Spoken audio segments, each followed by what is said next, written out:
Hello students, good morning. How are you? कैसे हैं सब? आशा करते हैं आप सब बहुत अच्छे होंगे। और आज हम फिर एक अपने नए वीडियो के साथ आ गए हैं। आज हम सभी स्टूडेंट्स 10th क्लास के पोएट्री सेक्शन के लेसन 1 डस्ट ऑफ स्नो की सेंट्रल आइडिया का अध्ययन करेंगे, जो एक बहुत ही शिक्षाप्रद और प्रेरणादायक कविता है।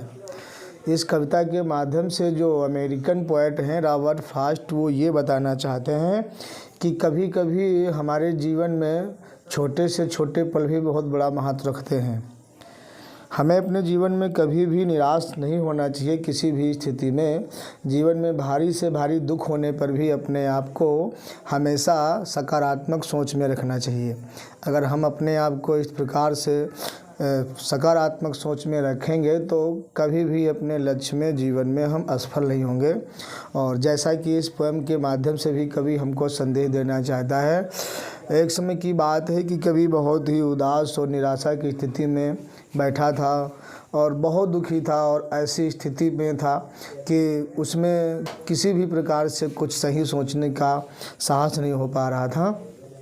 एक ऐसे स्थान पे बैठा था जो बहुत ही ठंडा अर्थात बर्फ़ पे बैठा हुआ था। मौसम बहुत ठंडा था। जिस पेड़ के नीचे बैठा था वो पेड़ भी बहुत जहरीला था। उसके ऊपर बैठा हुआ एक पक्षी, जैसा कि इस पोएम के माध्यम से बताया गया है, जो कौवा, उसकी आवाज़ बहुत कर्कश होती है और हर तरफ से उसको दुख नज़र आता है। लेकिन अचानक कुछ ऐसा उसके साथ घटित होता है कि जिसने उसके जो उस दिन को जो उदासी में व्यतीत कर रहा था, फिर उसने उसको बचा लेता है और अंततः वो खुश हो जाता है। तो उसको एहसास हो जाता है कि किस प्रकार से किसी भी समय जब हम बहुत निराशा भी की अवस्था में हो तो उस समय भी कुछ ऐसे मोमेंट हमारे जीवन में आते हैं जो हमारी लाइफ को चेंज कर देते हैं। तो आइए हम सभी विद्यार्थी इस पोएम का वर्ड बाय वर्ड अध्ययन करेंगे। The poem dust of snow is very didactic and inspiring poem.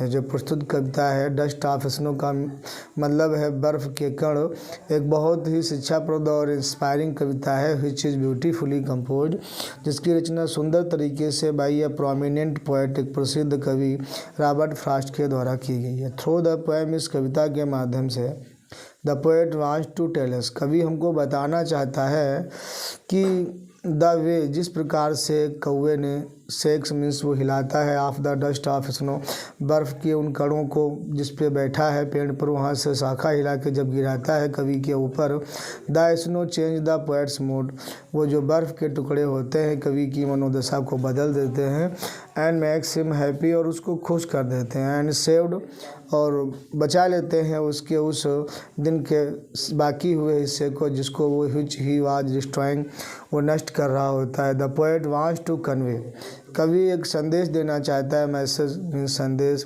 कि समटाइम्स कभी कभी सर्टेन मोमेंट, छोटे से छोटे पल, विच सीम सिंपल, जो नज़र तो बहुत साधारण आते हैं, प्रतीत बहुत छोटे पड़ते हैं, सीम मीन्स प्रतीत होते हैं, सिंपल मीन्स साधारण, बट लेकिन हैव अ लार्ज सिग्निफिकेंस, बहुत ही बड़ा महत्व रखते हैं। स्टूडेंट्स, यहाँ पे टाइपिंग की वजह से एक मिस्टेक हो गई है, जो ये लार्ज लिखा हुआ है इसकी स्पेलिंग में मिस्टेक है, तो सभी स्टूडेंट्स इसको करेक्ट कर लेंगे। लार्ज की स्पेलिंग में LARGE होना चाहिए, जो बाई मिस्टेक टाइपिंग की वजह से गलत हो गया, छूट गया है। और इस तरह से इस पोएम की ये सेंट्रल आइडिया है, और हम सभी इस पोएम को शेयर करना नहीं भूलेंगे।